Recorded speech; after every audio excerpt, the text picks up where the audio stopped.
Continuing our reading in the World and Thorinn by Damon Knight, Chapter 6, Section 1. Chapter 6 is titled, How Thorinn Fell 500 Leagues in a Day and a Night.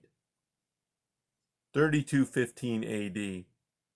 For these and other weighty reasons as to permit an equal and governable expansion of the matter at the center of our globe, which, being confirmed, must else burst forth in earthquake and volcano, whereas the burden above it shall be abated, to advantage ourselves of the aforesaid pressure and heat for the driving of our engines, as well as to increase fourfold the extent of our lands upon the surface by the renewal of the oceans to the chamber below, it is our intention to drill 3 shafts to the center of the earth, taking matter for conversion from these shafts alone, until what time they shall be complete and the central chamber hollowed out.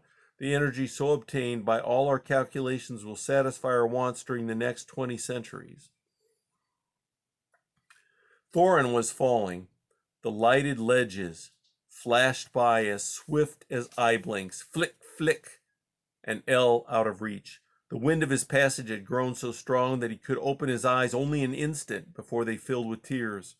As he turned, it whipped his back, his legs, then belly and face again. The sound of it filled his skull, like a gale sweeping across the bowl of Hovenskar.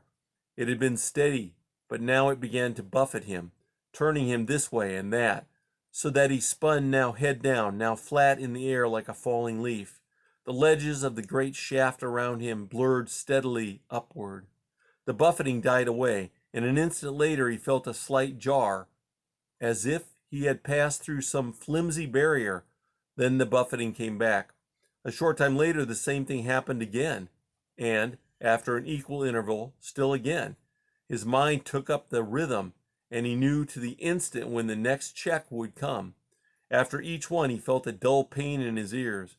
His stomach knotted, and he began to vomit. Long after his stomach was empty, he continued to retch feebly. Time passed. The wind burned his face and whipped his garments against his body until he was sore. Weariness overcame him. He had been falling for hours, and still there was no end. His eyes were streaming tears, the lids now so swollen that he could hardly open them. He held up one arm to shield his eyes, then, that failing, fumbled at the shoulder loops of his pack. He managed to slip one arm out, then the other. The wind fought him for the pack, but he pulled it around in front of his body, picked at it with numb fingers. When he had loosened the last knot, the wind instantly unrolled the cloth, scattering the contents, and turned it into a frantically flapping rag. He clutched at it with knees and elbows. Little by little, he succeeded in drawing it tighter from head to crotch, and at last tied the ends together. The cloth shielded his face somewhat from the wind. At intervals, looking sideward, he could catch glimpses of the streaming wall of the shaft. Closer at hand, other things were falling. He recognized the talking box, and another box with its lid burst open, and a cloud of little figurines around it. They were tumbling, shifting like midges. Then they streamed upward and were gone, though the box continued to fall beside him. Under the constant buffeting of the wind, Thorinn grew dizzy and numb. His eyes closed more and more frequently. He roused once with a start to realize that he had been asleep. Nothing had changed. His eyes closed again, and presently he dreamed that he was falling down the long slope of the hillside in Hovenskar, under the half-dark, half-bright sky. The horses stood gazing, grazing in wonder as he drifted above the grass top toward the little hut, which remained as distant as ever, no matter how long he fell. Then his dreams grew confused, and he thought he was wandering under the earth. In a tunnel that opened from the bottom of the dry well in Hovenskar, he discovered a treasure house and robbed it of jewels and marvelous engines and a magic box that spoke to him in a human voice. But the box spoke nonsense. Then he had fallen down the well again, and the well had no bottom, but went down endlessly into the center of the earth. He awoke to the buffeting of the wind. His head ached, his eyes were gummy, his mouth dry. The cloth he had wrapped around him was flapping ceaselessly against his body. Through its folds he could see the wall of the shaft spinning by. He knew he had been asleep a long time, yet he was still falling, and nothing had changed. Remembering his dream, he thought, what if there is no bottom? He stretched and groaned. He was bruised with every limb. He needed to empty his bladder, and he felt both hunger and thirst. He found the water jug in his wallet and loosened the wrappings around it. While he waited for it to fill, he munched on a piece of the cheese he found in the wallet. Then he carefully took out the jug, put the spout to his lips, and tried to drink. Water splashed over his mouth and nose, along with gemstones that pelted his face. Thornton hastily covered his mouth of the jug with his palm, leaving only the spout free, and tried again. This time he was more successful. A trickle of water entered his mouth, ceased, then came again as he turned.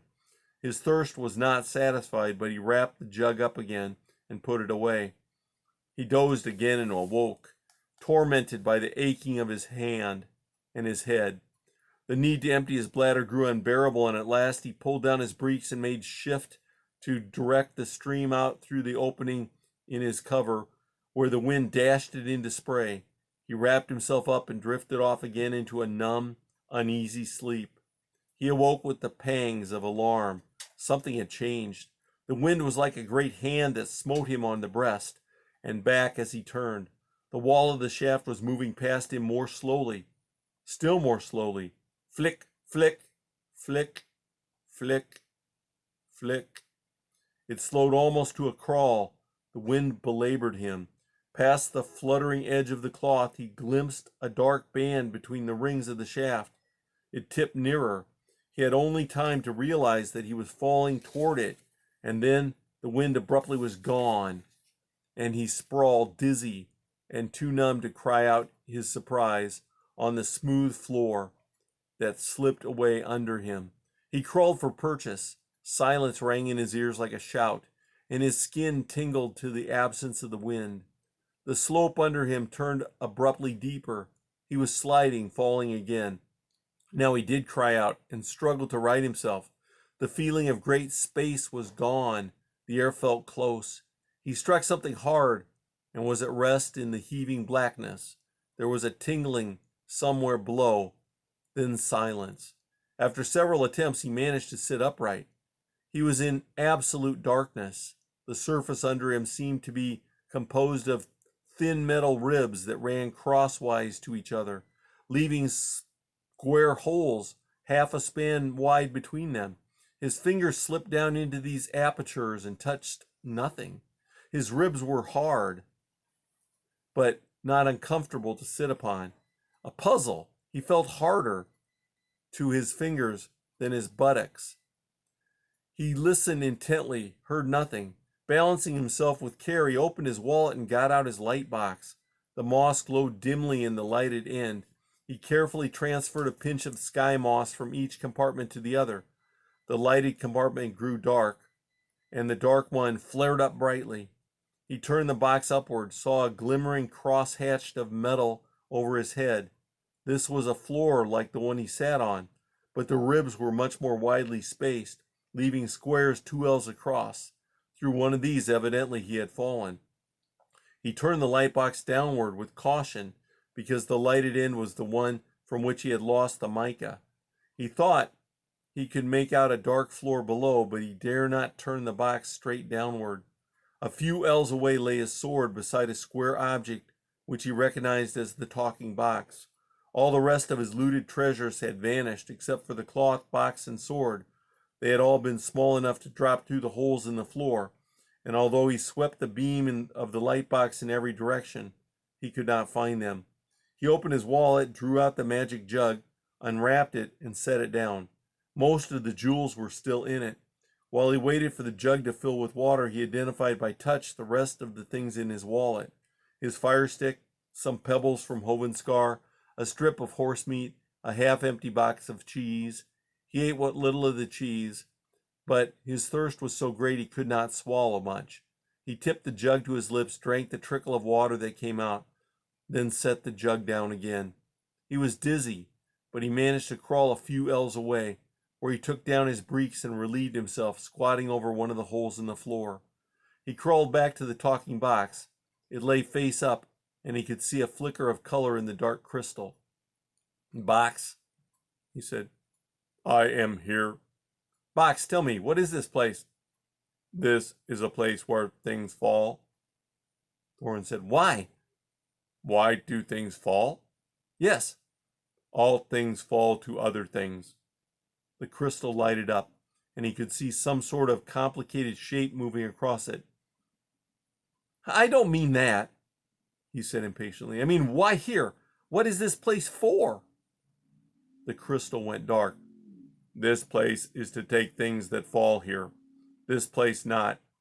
Then things fall to the bottom, on heads of people. Thornton considered this. Are there people at the bottom? Yes. How far is it to the bottom? It is 200 hundreds of hundreds and 60 hundreds of ells. Thornton frowned. Do you mean thousands? He ventured. What is thousand? 1,000 is 10 hundreds.